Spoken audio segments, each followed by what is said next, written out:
many times, the root cause is other Christians. Somebody missed that. Many times the root cause is other Christians. All of us have heard that phrase, holier than thou. We use it to refer to people who consider themselves to be at a higher moral and spiritual level than other people. The attribute that we usually associate with these people is that they are quick to judge.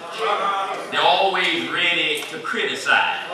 They want us to believe that their lives are always perfect and our lives are always full of problems. Let me share something with you today. Let me share something. Image is important. Impressions are important. No matter how open-minded we may be, images and impressions drive our decision-making process. Because these holier-than-thou people claim to be representatives of God, people observe their actions and attitudes and form the opinion that that's the way Jesus is.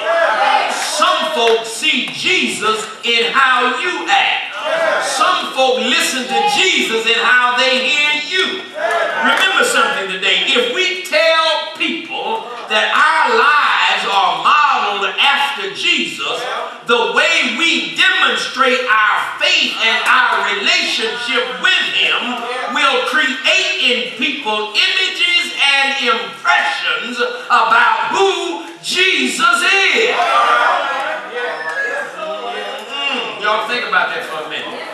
If you can't love people, if you can't tolerate people, if you can't forgive people, if you can't look beyond their faults and see their needs, then how do you think they're going to think Jesus is? If our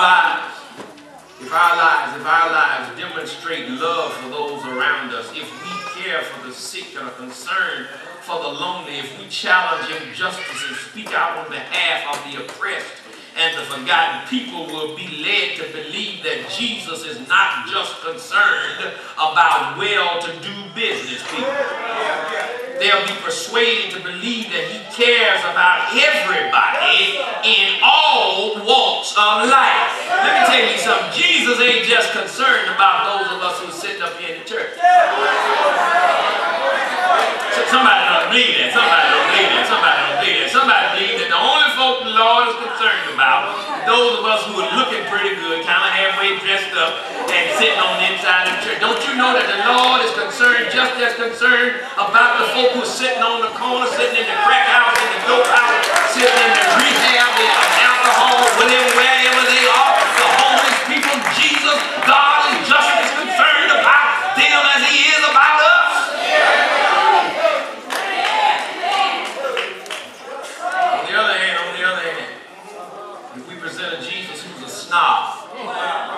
Or if the image we convey is that you have to be of a certain social standing, certain economic standing, certain spiritual standing for Jesus to be interested in you, then we created a false Jesus who condemns seekers rather than savers. We formed a Jesus who looks at one person and says, I'll accept you, and at another person and says, you're not good enough for me. That's why I said it before. We need to be careful about how we treat people when they come into the church. Just because they don't look like you think they ought to look. You ought to be careful about how you look funny at them. You ought to be careful about how you choose whether or not to sit next to them. We ought to be careful about folk, what kind of clothes they wear. I keep trying to tell y'all, I don't care how they come in here. If they come in here any kind of way, let them come in here. Don't say, I ain't gonna get mad at them. I'm gonna get mad at you if you start messing with somebody who comes in here. I might come in here some overalls. You never know what I'll do. If I ain't got no sense.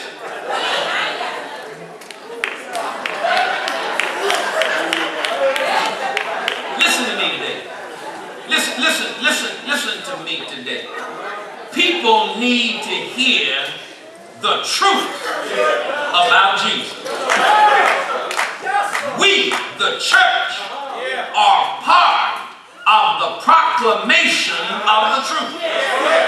Jesus is all about saving people who are lost. He's about reclaiming people who are wandering, searching, and longing for purpose in life. Jesus is about the salvation of humanity. He wants to save all of humanity. And he's not waiting for them to move out of one state into another state before he saves them. He wants to save them right where they are. And then the power of the Holy Spirit will start working on them. And some of us ain't gonna never get too far from the state where we were saved.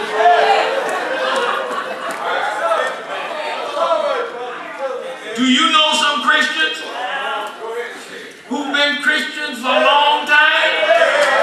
They can jump high, shout long, shout loud, but when you look at their life, they ain't too much better than they were when they first got saved. Now, I'm going to let you in on a secret. Don't you go around judging them saying they ain't saved. They are saved, they just messed up Christians. They're still carnal, they're not spiritual enough, but they're saved. I know some of you don't want to hear this. I know some of you don't even believe it. But let me let you in on the secret. You got some whoremongering Christians. You got some alcoholic Christians. You got some dope pushing, dope peddling, dope selling, dope taking Christians. You got some Christians who will rip you off. You better not lay your stuff around. They are Christians. I forgot, I got this thing here.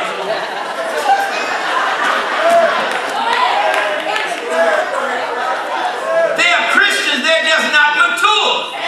And the job of the church is to help strengthen the weak. Sit around judging folk all the time. We've got to help them to become stronger.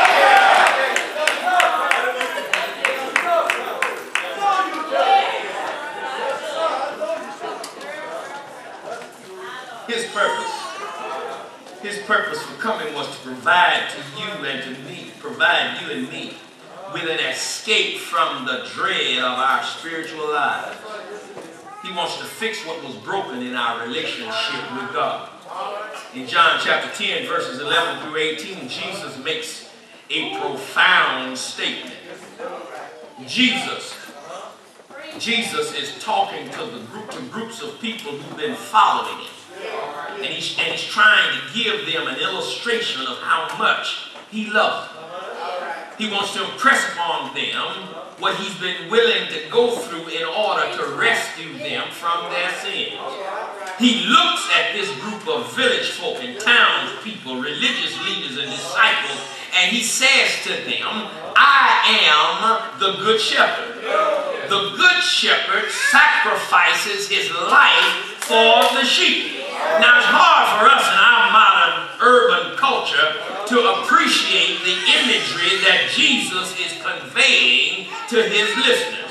When most of us think of the good shepherd, we have an image of Jesus holding a little lamb and looking peaceful.